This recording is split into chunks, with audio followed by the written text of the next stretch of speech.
Kunja Bihari.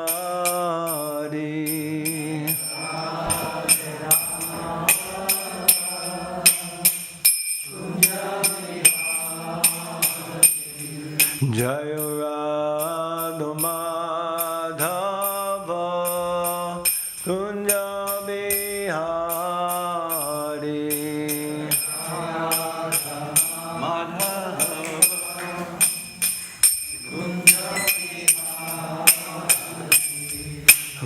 Gopi Janavalabha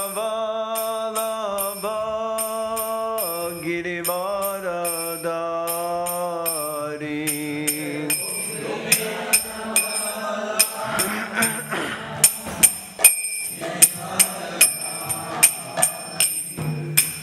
Gopi Janavalabha Girivaradari.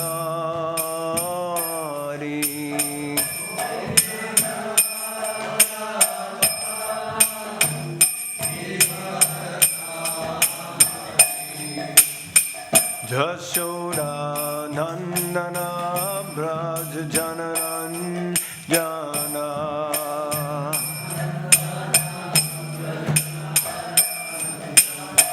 Jashoda Nandana Braj Janaranjana.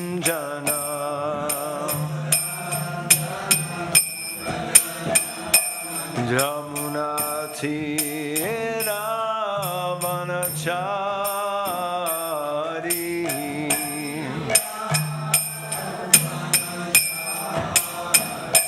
Jamuna Tira Vanachari.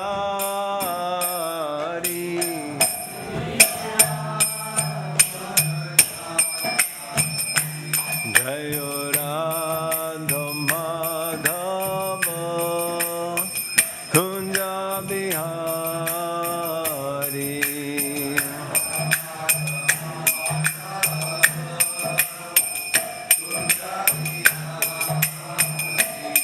Jaya Radha Madhava Kunja Bihari.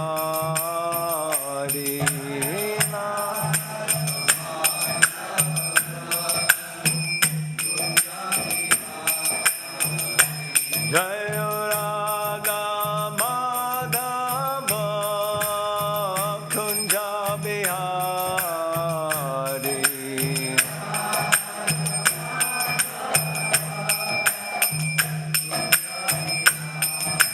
Jaya Radha Madhava Kunja Bihari.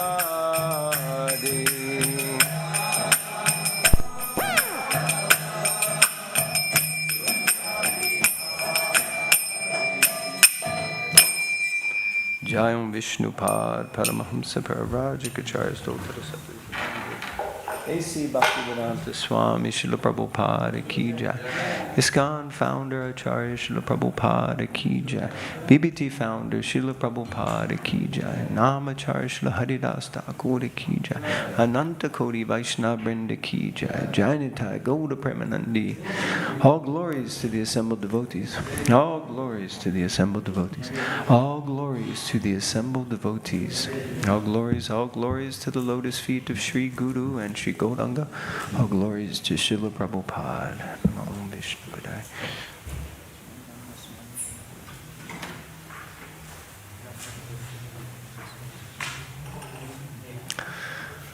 Hare Krishna. So welcome everyone. Thank you so much for being present this morning to hear from Srimad Bhagavatam. And also I would like to express my deep gratitude and appreciation to Niskanchana Krishna Prabhu for inviting me, allowing me to be present here and all of your Sangha and association. And also to thank each and every one of you for all the service that you're doing to maintain and keep Bhaktivedanta Manor going and remaining glorious in so many ways. Remembered all over the world as the European headquarters where Srila Prabhupada spent so much time. in his days here and preserving things so nicely, looking after their lordship so wonderfully. So it's always a great honor and privilege to be here with all of you and in the association of devotees. Before I begin, I would like to seek blessings from all the assembled Vaishnavas that you see fit to bestow your mercy upon me so that I can speak something relevant and bona fide from the pages of this most exalted scripture, the Grantha Raj Srimad Bhagavatam. Only by the mercy of Vaishnavas is anything possible, so I am seeking all of your blessings. Hare Krishna. So today we're going to be reading from Srimad Bhagavatam, the third canto. Is that up on the board? Yes. Third canto, and the 15th chapter, and text number 22. So we'll start with the invocation. Please repeat. Om Namo Bhagavate Vasudevaya.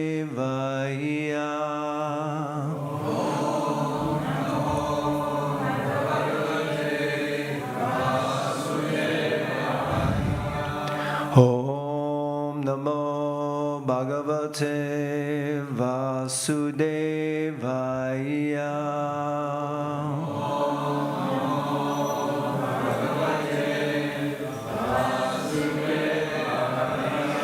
Om Namo Bhagavate Vasudevaya.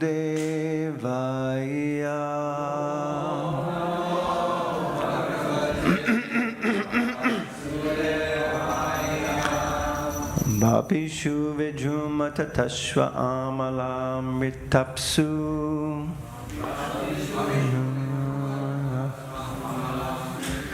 Preshan Vitani Javane Tulaspirisham. Abhyarchita Swalakamanu Anashumikshavakram.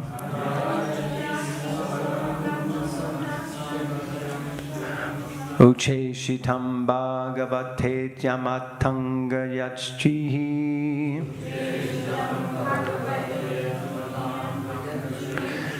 Vapishu Vijuma Tatashva Amalam Ritapshu.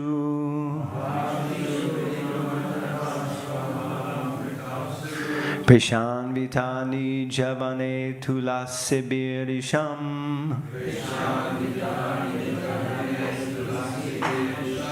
Abhyarchati Swalakam Manasamikshavakram.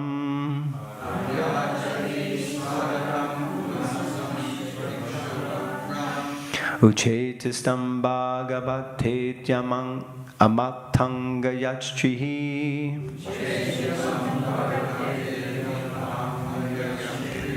Vapishu Vidrumata Tashwamalam Ritapshu.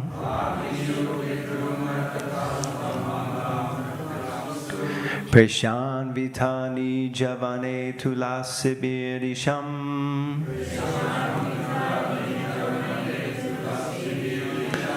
Abhyarchati Swalakam Unasam Ikshavaktram.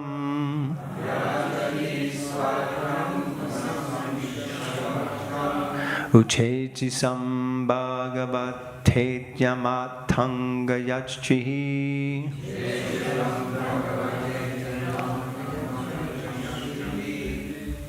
Someone else would like to try?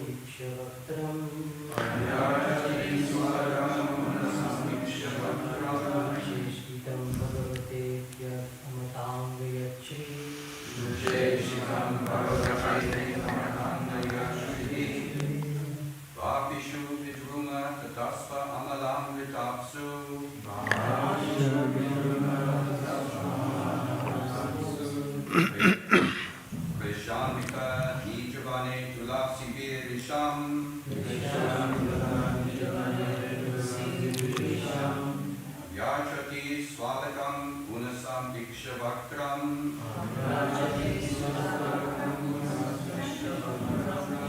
Jeshikam Bhagavateti Amatangayashtrihi.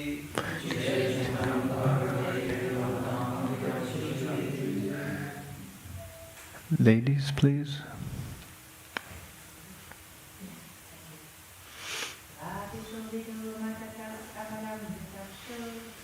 Vapichu Vajuma Tatasvamala Mritatasu.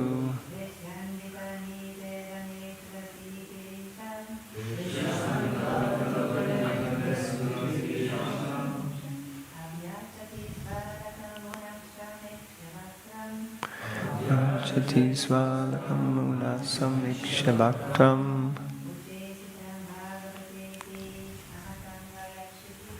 Jesitam Bhagavate Dhammayati.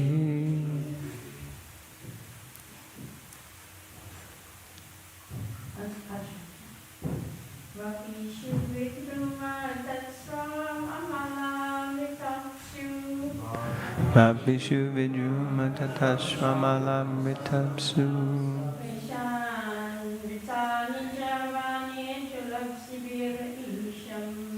Vishan Vitani Jabane Tulasabirisham.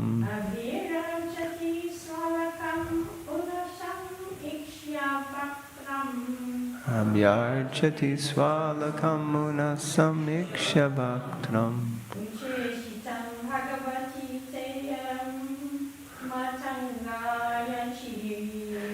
Cheshitam Bhagavate Matanga Yachihi. Hare Krishna. Thank you. Word for word.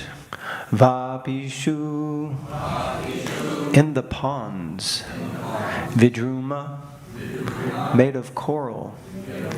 Tatasu. Banks. Amala. Transparent. Amrita. Nectarian.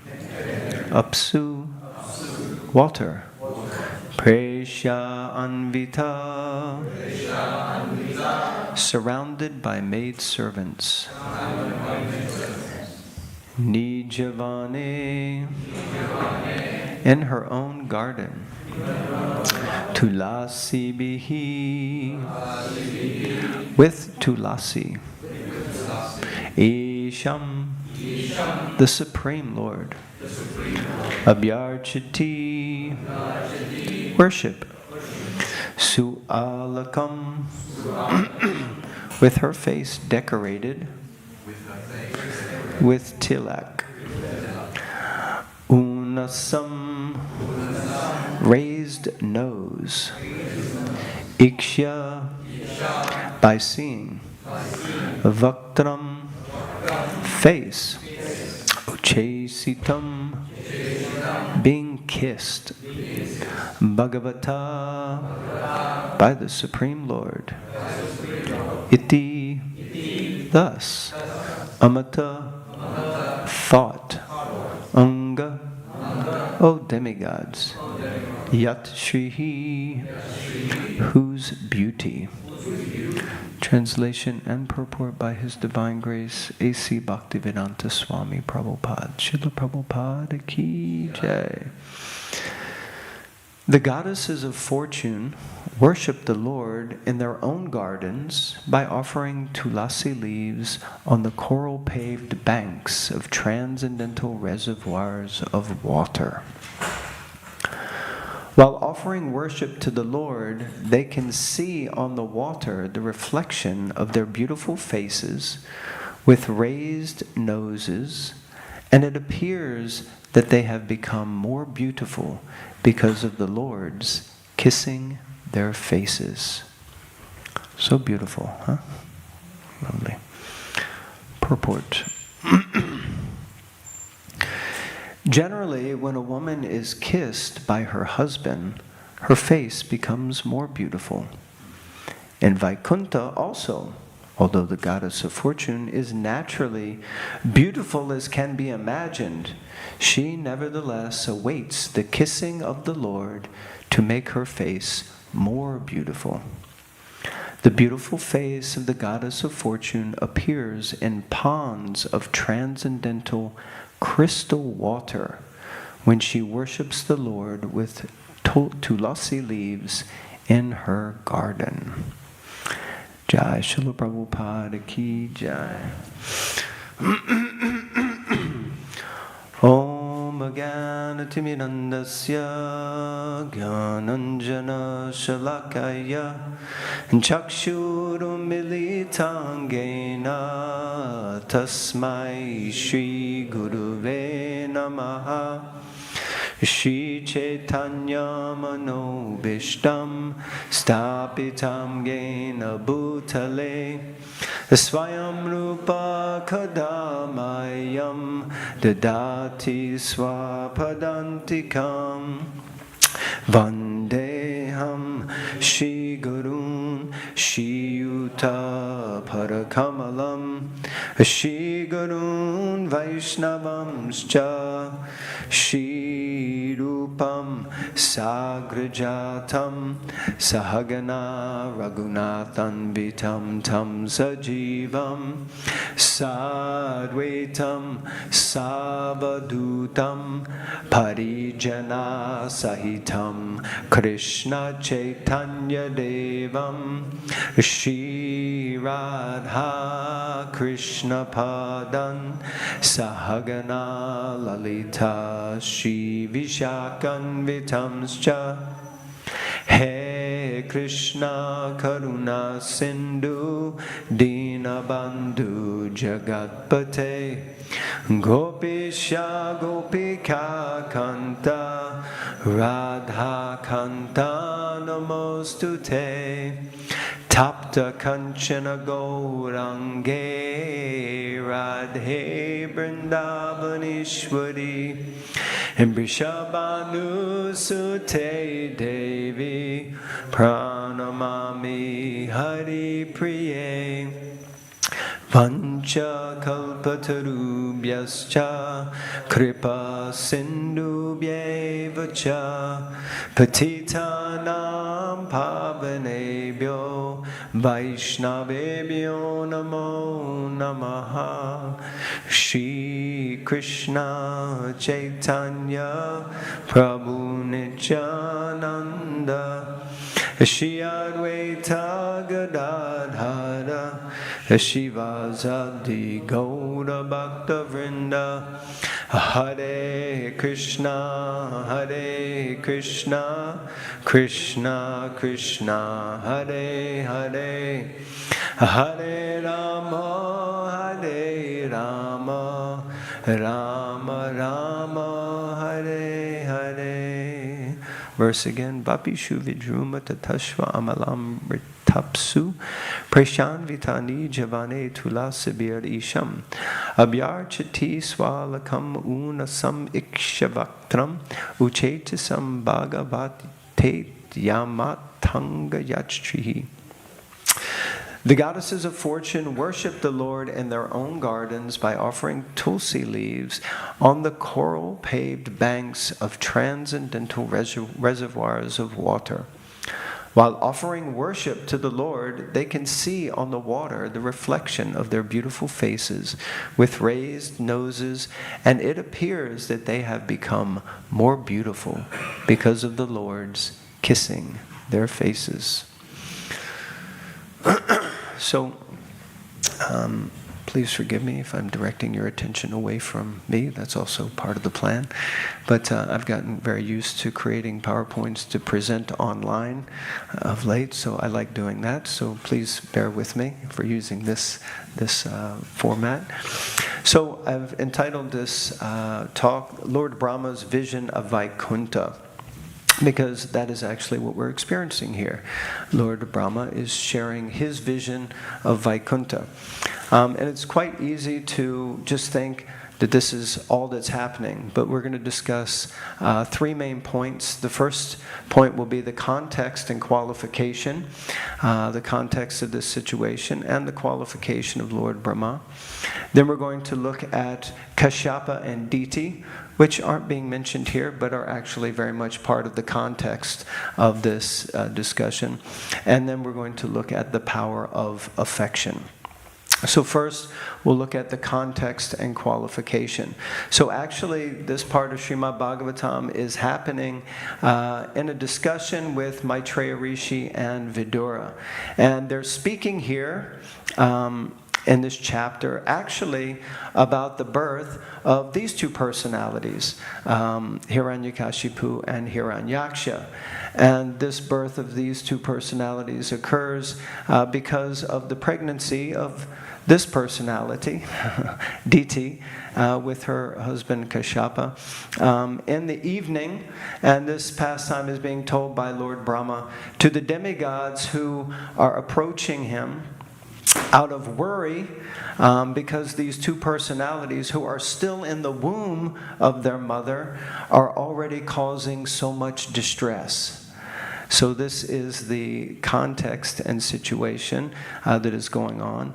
And here Lord Brahma begins to explain to them that their predecessors, the demigods' predecessors, the 4 Kumaras, who are his own sons, and who, by the way, actually upset Lord Brahma quite a lot, because they decided, instead of becoming progenitors, which we're going to discuss today, they decided they were going to remain brahmacharis. Haribo. It's always a source of great dilemma in the lives of those around us if we decide to kind of strictly go the path of Krishna consciousness. And many people often think like, oh no, my son or daughter has joined the ashram, that's it, they're never going to. And we see many saffron-clad brahmacharis here, and many for many, many years. So the 4 Kumaras said, no way, we're not procreating, we're staying brahmachari, and that's the end of it. And of course we know Lord Brahma, he became quite upset. And what happened when he became upset? Yeah, Rudra manifested from his forehead, and Lord Shiva was then appeared in this material world. So, actually it's interesting because the 4 Kumaras wind up being a little bit at the center of this episode of the appearance of Hiranyaksha and Hiranyakashipu, because the story that will unfold here is how they went to the gates of Vaikuntha and they met these 2 personalities, Jai and Vijay. That's a whole nother story, a whole nother conversation. But in the middle of all of this discussion, trying to help the demigods understand why are these 2 personalities in the womb of Diti causing us so much problem, somehow or other, Lord Brahma decides to start speaking about Vaikuntha, which is quite interesting because in one sense it really has no relevance to the topic at all. The demigods have come distressed to Lord Brahma and they're like, help us out, what's going on here, we need your protection. And he begins to speak and says, well, you know, the 4 Kumaras, they went all the way to Vaikuntha. And that introduces the Vaikuntha, and then he begins to describe Vaikuntha to the demigods. So, so Lord Brahma begins to describe the spiritual world. He begins to describe Vaikuntha, and we might ask, well, he's the engineer of the material universe, but what qualification does he actually have to speak and reveal the spiritual world? Well, actually in Canto 2, as we may know, Lord Brahma was given direct darshan by the Supreme Personality of Godhead himself, as sort of at the dawn of creation, when Lord Brahma found himself alone on the lotus and heard these 2 words or 2 syllables, ta and pa, he began to perform penance and austerity, and the Supreme Lord manifested before him directly and impregnated him with divine knowledge through the Gayatri mantra, which is transferred through his flute. So this is described by Shukadeva Goswami to Maharaj Parikshit. And this is his qualification, that he has seen firsthand. Just like we hear that the spiritual master can reveal the truth because he has seen the truth. So Tattva Darshanaha. So Lord Brahma can also reveal. He is the Adi Guru for all of us, and he can reveal this spiritual world. He can open up a portal for the demigods to see the spiritual world because that portal has been opened up for him. So he has seen it, so therefore he can reveal it. So this is his qualification to reveal the spiritual world. And he's not just revealing the spiritual world to the demigods, he's revealing the spiritual world to who else? To all of us. So by the mercy of Srila Prabhupada, translating the Srimad Bhagavatam, all of us are also getting the opportunity to have this darshan. So this is Lord Brahma's qualification. From second canto, Lord Brahma, thus seeing the personality of Godhead in his fullness, was overwhelmed with joy within his heart, and thus in full transcendental love and ecstasy, his eyes filled with tears of love. He thus bowed down before the Lord. That is the way of the highest perfection for the living being. So this is Paramahamsa. This is a great personality. Somehow the Lord has manifested and appeared directly before him, and his heart has become flooded with prema, with love. Reading at the moment in the Brihad Bhagavatamrita, Narada Muni is describing to Gopakumar how actually he is overwhelmed with ecstasy by being in the association of the devotees of the Lord who just by hearing one word from the Bhagavatam fall into ecstasy and prema. Just by hearing a syllable from the Bhagavatam, just by hearing a name from the Bhagavatam, the love for Krishna begins to erupt. And I was thinking just how easy it is to fall in love with Krishna, and at the same time, how absolutely difficult it is to fall in love with Krishna. But those who have tasted just a little bit of the nectar of the Lord's holy name, just by hearing a syllable from the Bhagavatam, they become enticed and they want to hear more. And their rapture grows and they just feel so much love for the Lord. So we can see here that Lord Brahma is feeling this. Then Lord Brahma, in his humility, he prays to the Lord, "O my Lord, the unborn, you have shaken hands with me just as a friend does with a friend, as if equal in position. I shall be engaged in the creation of different types of living entities, and I shall be occupied in your service. I shall have no perturbation, but I pray that all this may not give rise to pride, as if I were the supreme." So again, another sign of Lord Brahma's qualification, that he has deep humility.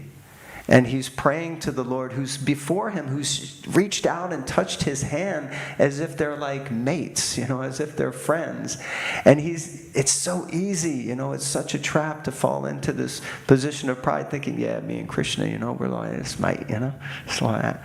But actually, he's taking this humble position and praying to the Lord, please don't let me become proud. So therefore we come to today's verse where it describes the goddesses of fortune worship the Lord in their own gardens by offering tulsi leaves on the coral-paved banks of transcendental reservoirs of water. While offering worship to the Lord, they can see on the water the reflection of their beautiful faces with raised noses, and it appears that they have become more beautiful because of the Lord's kissing their faces. So here we have a glimpse into the spiritual world. And of course, we'll discuss as we go on the real reason why Lord Brahma is actually describing the spiritual world here. But back to the context for a moment. So we see that the sage Maitreya at the beginning of chapter 14. We're at the end of chapter 14. We're in chapter 15 now. At the end of chapter 14, Maitreya says, hearing that her grandson would be a great devotee and that her sons would be killed by Krishna, Diti was highly pleased in mind. Now this is a complete paradox, right? So maybe you'd be pleased in mind if you heard your grandson is going to be a great devotee, right? Haribo! But then you hear that your sons are going to be killed. Usually you don't get many Haribos for that. So Diti is actually exhibiting quite an advanced and impressive mindset here that is probably beyond most of us, which is that we often get drawn to those things that make us very happy, that are pleasing to me and to my senses, to my life. But those things that may be a disturbance, well, I'd rather not get involved with those kind of things. But here, she sees that setbacks and altercations, actually, this is all the Lord's plan. And if my sons are going to be killed by Krishna, then that is glorious. Even though she knows that her sons are meant to be the greatest demons, which is probably not another thing you would be very happy about. If you find out, right, you go for the scan and the doctor says, by the way, you've got 2 enormous demons in your womb, then you would be like, Haribo, this must be Krishna's divine arrangement. No, most people are not in that space. But we see that Diti here is not dwelling on her potential loss. She's not getting into, what did I do wrong? What went wrong? Why is this so horrible, this whole situation? And it would make a normal person really extremely upset and traumatized, actually. Most people will become completely traumatized. But Diti is in a completely different mindset, and she's actually highly pleased hearing this knowledge. So chapter 15 then opens with Maitreya Muni speaking to Vidura. And he says, my dear Vidura, Diti, the wife of the sage Kashyapa, could understand that the sons within her womb would be a cause of disturbance to the demigods. And as such, she continuously bore the powerful semen of Kashyapa Muni, which was meant to give trouble to others, for 100 years. So again, this speaks really intensely to the qualification of Diti as a personality, as an exalted personality. And what does this mean? It means that, in my little experience of dealing with ladies who become pregnant, usually 9 months is the full extent, right? After 9 months, it's like, get it out. But Diti is like, forget 9 months, she's going for 100 years. And 100 years is not 100 of our years. It's 100 years of the demigods. And 100 years of the demigods is equal to... Beautiful. I knew there was going to be one devotee in the audience who's like, oh, I love these things. How many? 36,000 Earth years. Haribo. So, who would like to stay pregnant for that long? What to speak of with 2 enormous demons inside your womb? But why did Diti do this? What is her motivation? Work with me here. Yes, Mother. To delay the trouble to the demigods. Yes, to delay the trouble. She took on suffering to prevent suffering to others. So she was extremely selfless in that sense. She knew that as soon as these 2 personalities come out of my womb, they're going to cause havoc, especially to the demigods. And she didn't want that to happen. So therefore she continued to bear the children within her womb for 100 years. Just to delay the trouble and anxiety to someone else. How many of us here are prepared to take on such a trouble for someone else? Probably not many of us. I'm definitely not, that's for sure. So, like this, we see that it's immense consideration and sacrifice that Diti has put in. So this brings me to a question. Now, I was sharing with someone that I was going to be giving morning class at the Manor. And when I sent the message, instead of it saying morning, it changed it to mining. And then they wrote back to me saying, "What is a class about mining?"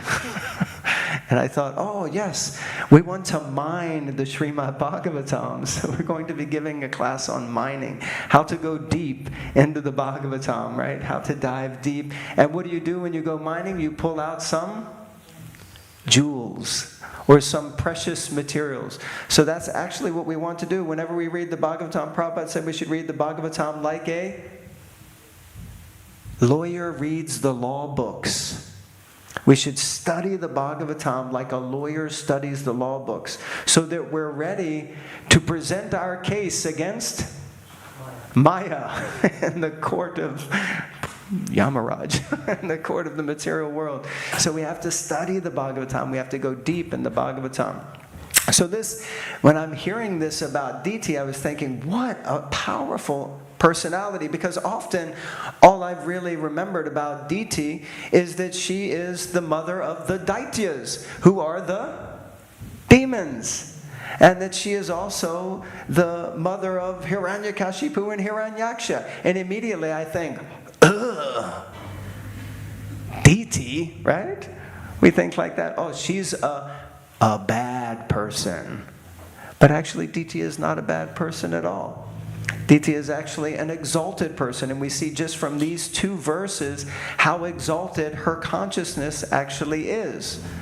And she's so exalted that actually the Lord is able to engage her in His service in order to bring forth two horrible personalities into the world to serve a purpose, to serve His purpose.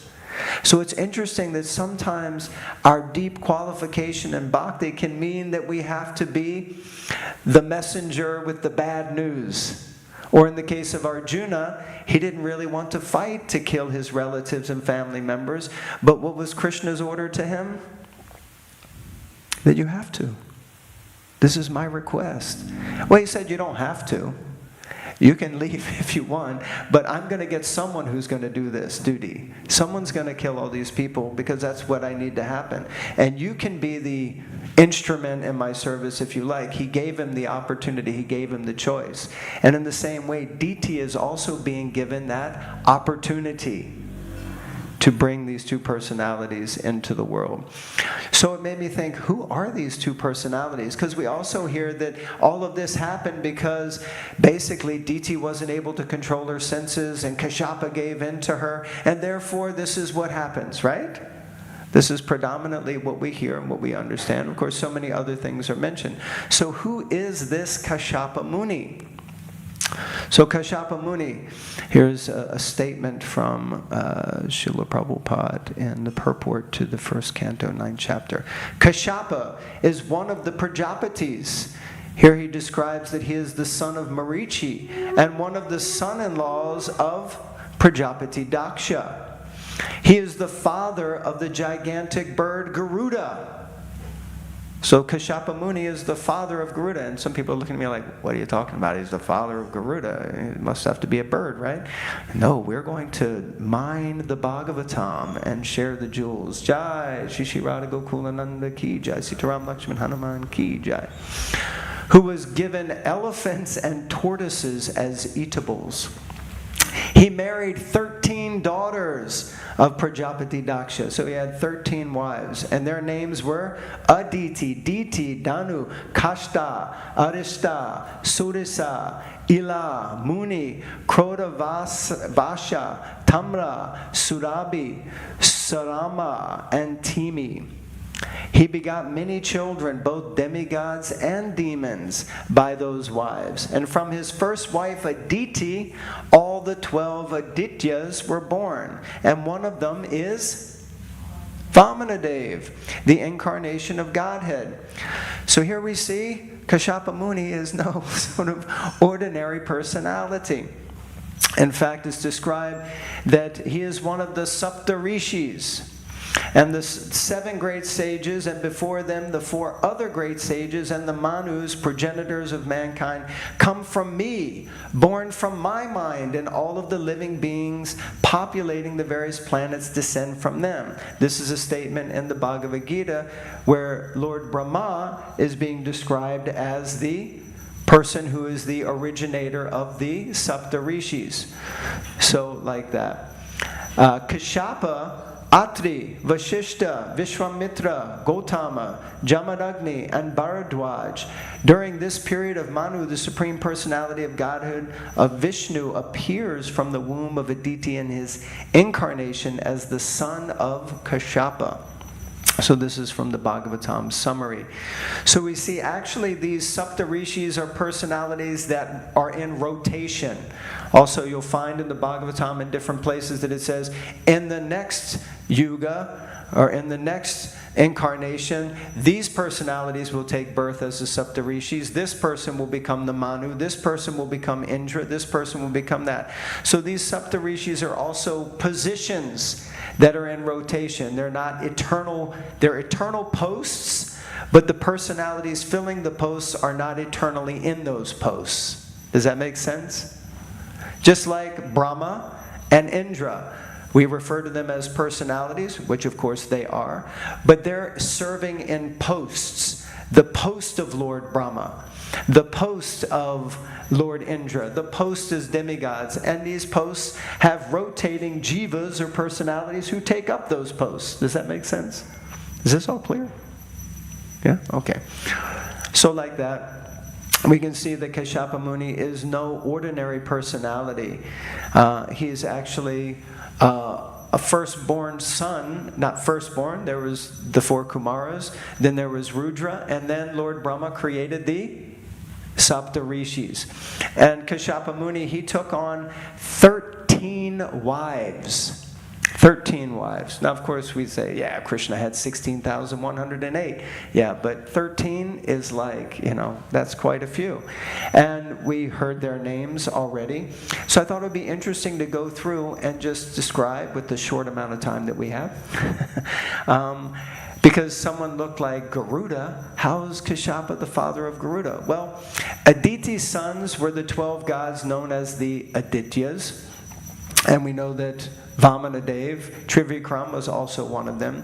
Diti's sons were the Daityas, or the demons. We're going to discuss that a little more. Danu had 100 sons, and they came to be known as the Danavas. Arishta's sons were the Gandharvas, or the singers of heaven. I mean, this is a pretty amazing lineage, right? If you're a father, you're like, yeah, I got some Gandharva children. I got the whole Danava race. This is like, what's that? Quite a few demons. I mean, it's always good with the bad, right? You got to but they're not just demons. They're like the most powerful demons. Surasa gave birth to snakes. There you go. How's that? Kasha's children were the Yakshas, the demigods who were the companions of Kuvera, the god of wealth, and the Rakshasa demons. Oh, I forgot to... I did do this. No, that's right. Wait a minute. Yeah, here we go. Then Vinata had 2 sons named Aruna and Garuda. And Garuda became the king of the birds, yes. Tamara had 6 daughters. From these daughters were born owls, eagles, vultures, crows, waterfowl, horses, camels, and donkeys. Amazing, huh? Like really? All this is in the Bhagavatam. Krodavasha had 14,000 children. 14,000 children. So these were 14,000 children to Kashyapa, and they were the Nagas, also snakes, but a different breed of snake, different personality. Ila gave birth to trees, creepers, shrubs, and bushes. Kadru's sons were also known as Nagas or snakes, but among them, the more important of Kadru's sons were Ananta, Vashuki, Takshaka, and Nahusha. So these 4 snake-like personalities were born also as children of Kashyapa. And Muni, the last of the 13 wives, gave birth to the Apsaras, dancers of heaven. So we can see here that different ladies' personalities and Kashyapa, the same father, all giving birth to very diverse personalities and jivas in this world. Primarily why? Because Kashyapa Muni is a progenitor. So what the 4 Kumars wouldn't do, Kashyapa Muni took on and basically is doing. He's creating and populating the universe with living entities. And he's doing that all as a service. He's doing it all in service of at least his father, who is Lord Brahma. And his father is trying to do this in service of Krishna. So we have the parampara here. Everyone's trying to do the best they can. And you might be thinking, I'm just trying to do some service and I just had however many thousand snake children. Owls, donkeys, But guess what? That's part of the program. That's part of the process. Those personalities also need to be in the material world. So, who is DT? So DT is... her sons were known as the Daityas, and of course we know the 2 most powerful sons were Hiranyaksha and Hiranyakashipu, and amongst their descendants were several other powerful Daityas like Bali and Banasura, as well as, of course, Prahlad Maharaj, yes. But DC also had a daughter. She had a daughter named Samika, who was married to Adanava and had a son named Viprachiti, who consumed the nectar and later became Rahu. So also Rahu is the son of Diti.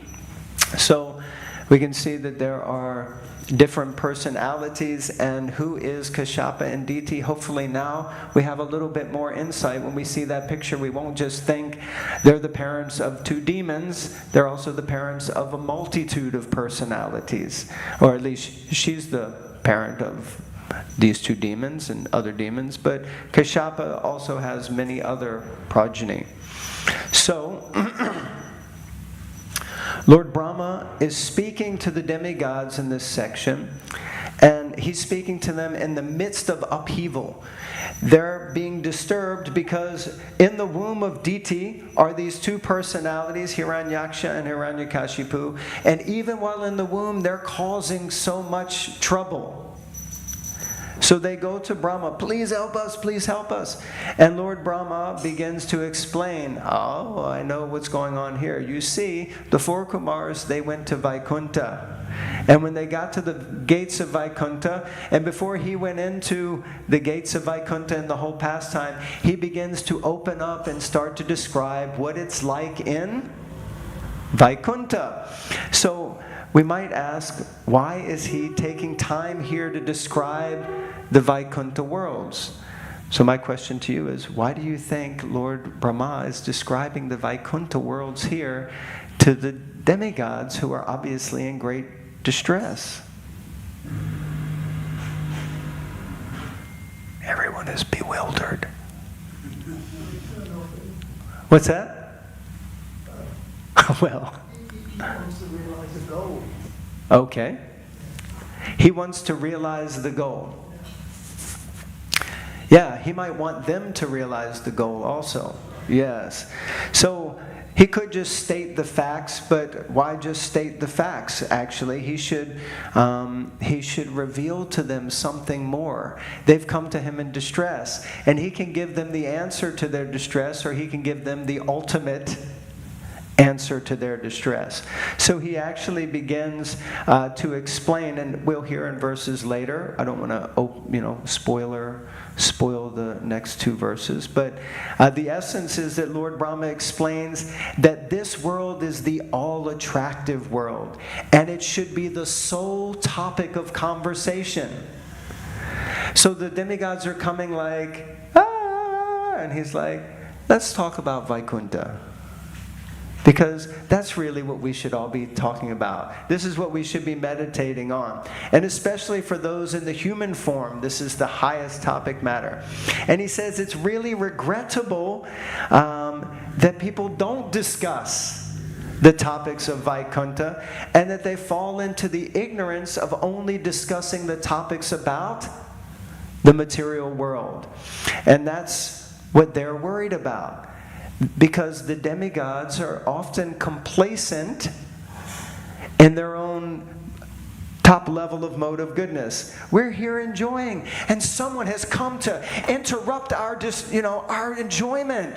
Brahma, please help us. Meanwhile, they don't care any other time about going to Brahma. They're just trying to, in one sense, enjoy the fruits of their piety.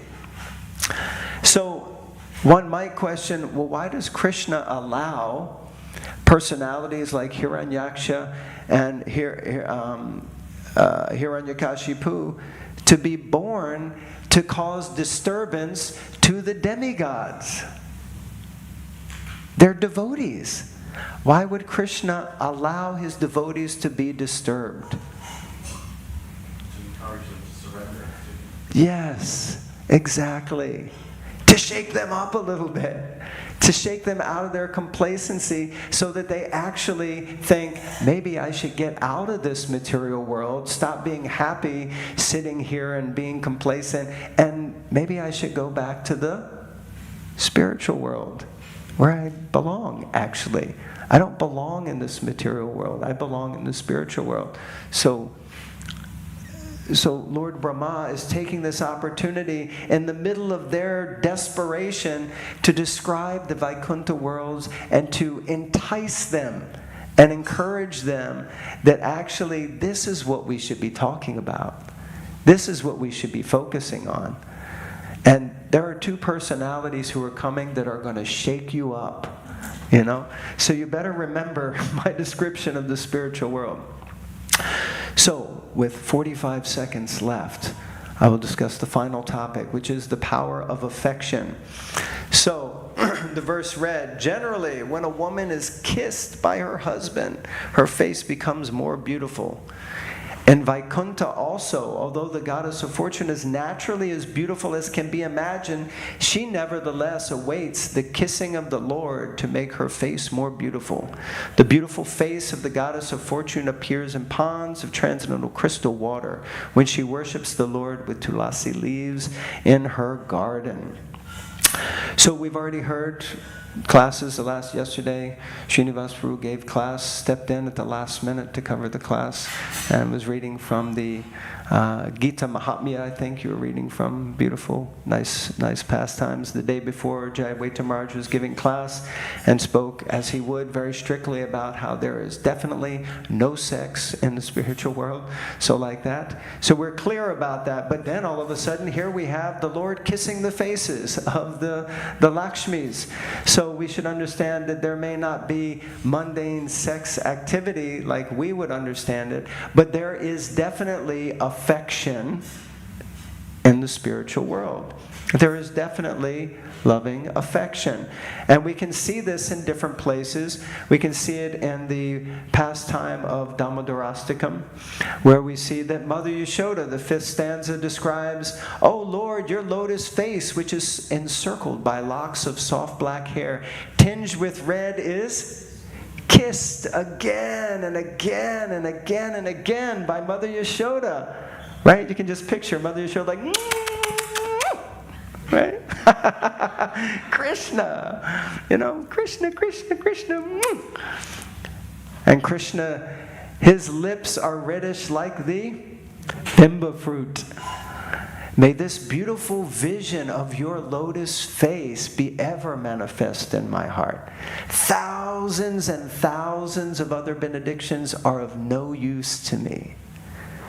Just the vision of how Mother Yashoda is so in love with Krishna that she's just kissing his beautiful little face.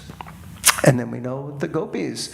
Krishna sometimes kisses the gopis. Therefore, the transcendental nectar of his lips is available only to them. So the gopis asked, how is it possible that the flute, which is nothing but a bamboo rod, is always engaged in enjoying the nectar of Krishna's lips. So we see the gopis wanting to be kissed by Krishna. They become jealous of Venu, of the flute, because the flute is always next to the lips of Krishna. In the spiritual world, there are symptoms like kissing and embracing, but there is no sense gratificatory process as it exists in the material world. So there is affection. Sometimes we may think that it's very hard and cold and dry, but it's not. Actually, bhakti is extremely filled with emotion and affection. And so let's not confuse spiritual divine love with material lust. So this beautiful verse today gives us an insight into the spiritual world, and we hope that we have offered some insights. Hare Krishna. Srila Prabhupada ki jai. Grantaraj Srimad Bhagavatam ki jai. So I don't know if we have time for questions, reflections, chastisements, corrections.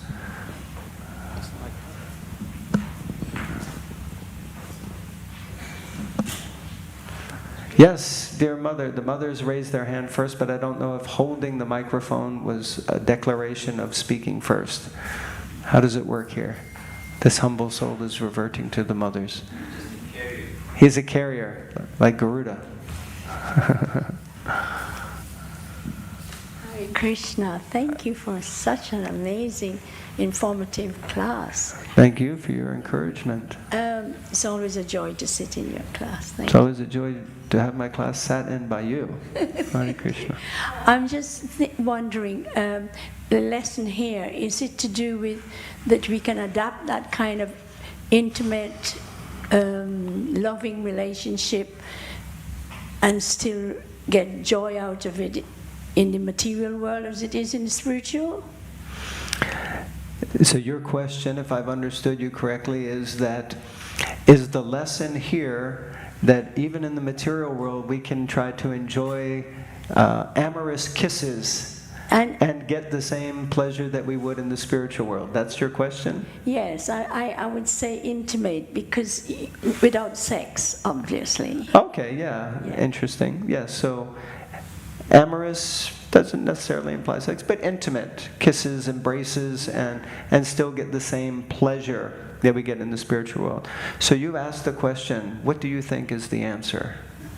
I think it is. Could you use the mic just so everyone It can... is possible if you resort to being Vanapasta practice.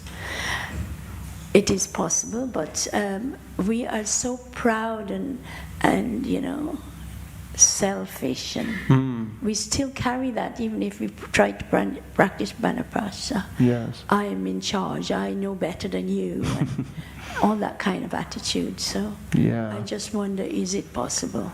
Yeah, beautiful. And thank you for that little purport at the end.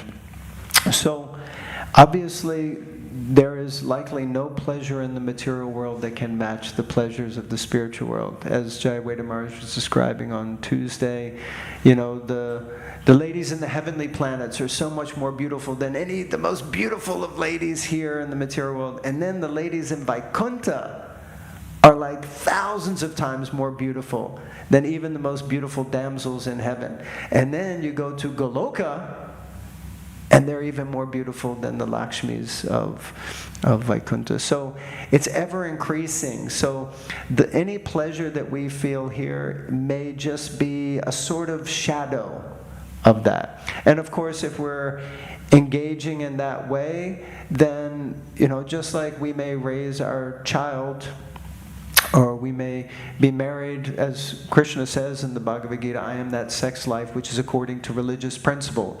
So if we're in the Grihastha ashram and our purpose is to create and bring children into the world who can be devotees, then if we're actually doing it with that mindset, then in one sense that's proper conduct in that ashram. But it's not that we should start to think that just freely engaging, this is sahajiya mentality, that if I just engage in, conduct unbecoming, then this is going to bring pleasure to Krishna. You know, that's kind of not really going to happen. So in one sense, there's no comparison. But at the same time, we have to make the best of a bad bargain. And Srila Prabhupada said, sometimes you have to use a thorn to remove a thorn. So like that. I'll let you unpack that one later. Hare Krishna. Yes, Swami. The only good, intimate, loving, kind, and caring relationship is puppy love when you're little. Is what? Puppy love. Puppy love. Youngsters. Yes, That's like genuinely. that. Yeah, maybe some purity there. Everyone is eager to go for prasadam, so we will. Tarun Gosai. Nityananda. I'm just wondering, maybe it may not be scriptural or whatever, but just what's your vision when all these wives of Kashyapa create? How is that takes place? It's not that they in a womb they have a donkey or mosquitoes or snakes. Like some idea how is that creation takes place? Well, for me, it's probably there in Scripture. I don't know if it describes it so vividly or perfectly, but I can't imagine having 13 wives. What to speak of having wives that have snakes and donkeys and all that as children. So, in one sense, it's all hard to fathom. But Kashyapa Muni is not an ordinary person. He's a progenitor, one of the Saptarishis. And Diti is actually a daughter of a progenitor, Prajapati Daksha. So she's also not an ordinary person. So ordinary people don't necessarily always conduct themselves or act in a way that we might consider normal, because they're not normal, they're extraordinary. So how exactly, from the science perspective, do these living entities manifest from these mothers? I'm not 100% sure. Just like how does Krishna actually, did he come out of the womb? Or did he just, we understand that it isn't exactly the way we might understand it when great personalities are born into this world. So I guess the simple answer is I don't really know. But one thing is for sure, that just because I don't know doesn't mean that it didn't happen or couldn't happen. I just don't understand. I don't have the capacity to understand how it happened at this stage. Some passages, like for example, you said that some personality creates something from their mind. Yeah. And then, for example, also in Nanavriti Shabda, like when Brahma creates, he chants mantras and things appear. Yeah. Same, like, yeah. It's not like our own dirty way of procreation. Yeah. Beautiful. Mystical. Yes. Something like that. Yeah. Bringing something, giving birth to something doesn't necessarily have to mean that it's like comes from the womb. Because we may give birth to ideas, birth to initiatives. Prabhupada gave birth to ISKCON. It's like so many things like that. It means bringing it into creation. So this is very powerful, yeah. It's interesting creation, like why Krodavesha would create mosquitoes and what's use of them. Why create mosquitoes? Yes, I agree. Strange creatures. Yeah. Well, Prabhupada says again and again that, what is it? How many living entities are there? Yes. And Prabhupada describes that the three modes of material nature, just these three modes multiplied by themselves, 3 times 3 times 3, and then times 3 again, manifests all these varieties of living entities according to the inclinations that occur within the mind because of the influence of the 3 modes of material nature. So these different bodies are formed to fit the consciousness of different living entities. So obviously, whoever it is that takes the body of a mosquito must be just like, I really want to annoy the heck out of people, I really want to cause right? The consciousness you would have to take birth as a mosquito. Let's not meditate on that, shall we? Okay. Anyway, I hope that doesn't answer your question sufficiently. And just like, for example, if entity needs to be born, then he is attracted to particular corresponding womb. But it's interesting that the most exalted personalities create such demoniac things. And Yes. Interest. That means there's no use of Garbhadana Samskara anyway. You don't know what you're going to get. You know. I wouldn't say there's no use to Garbhadan Samskar, but this is part of the lesson. Mataji was asking, what is the lesson? Which I obviously didn't make it clear, but part of the lesson is that exalted personalities may also be used to create things that we might judge as nonsense or nasty or not so nice or even wrong.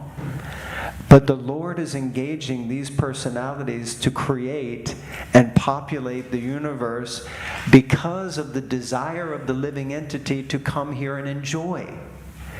And He's like, somebody's got to do it. So as they say, it's a dirty job, but somebody's got to do it.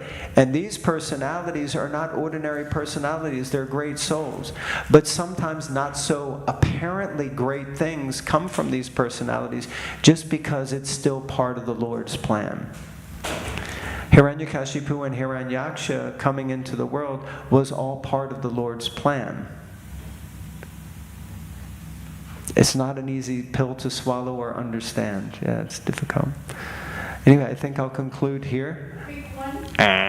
So, if you desire to come to this world, yeah, how does it fit with your karmic balance? That you got bad karma. You cannot go to the material world as a human being. You might go as a living creature. Yeah, another living entity. Is that right? Well, I mean, that's a big topic. But my understanding is that you don't come into the material world as a mosquito. In fact, in the Bhagavatam it's described that everyone who comes in, first they come in as a Brahma. And they descend through the different species, and then they make their way back up. So we don't come in with such bad, because you can't really come from the spiritual world with bad karma. So you come because of a desire to enjoy separately. So you take the topmost post or position in the material world, which is of the Lord Brahma. But over time, you eradicate your, I guess you could say, your pious credits, and you develop different desire, and that desire leads you to this and leads you to that, and eventually you find yourself living as a fish. And then you start your way back up the chain again, like that. But Srila Prabhupada described that karma and understanding the cycle of karma is very difficult to grasp or understand. So, but my understanding is you don't just come straight from the spiritual world and be a mosquito. Unless, of course, that's what Krishna wants directly. Mm. Yeah, I just thought how powerful desire is, even from the spiritual world. Well, the only thing that we're doing here actually is desiring. The spirit soul is simply desiring. And the material energy and the super soul is sanctioning, and the material energy in the three modes of material nature is facilitating. All that we do as spirit souls is desire. And all we have to do is desire the right thing. As Prabhupada said, we cannot become desireless. We have to desire the right things. But we can't even do that very well. I know. Unfortunately. Hare Krishna. Thank you very much. Grantaraj Srimad Bhagavatam ki jai. Ananta Koti Vaishnava Vrinda ki jai. Nitai Go Premanandi. Hari Hari Bol. His Grace Chainitai Prabhu ki. His disgrace. His disgrace. Thank you, Sadhu. Thank you for hooking everything up. Thank you for tolerating me.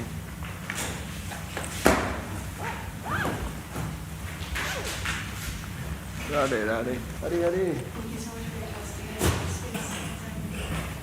Sure, why not?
He's in New Mayapur now for the Balram festival. So we are all going there for after the festival for retreat. So he will be our main speaker. In New Mayapur now.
loving.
Yes, they are taking. Well, no. I'll take that.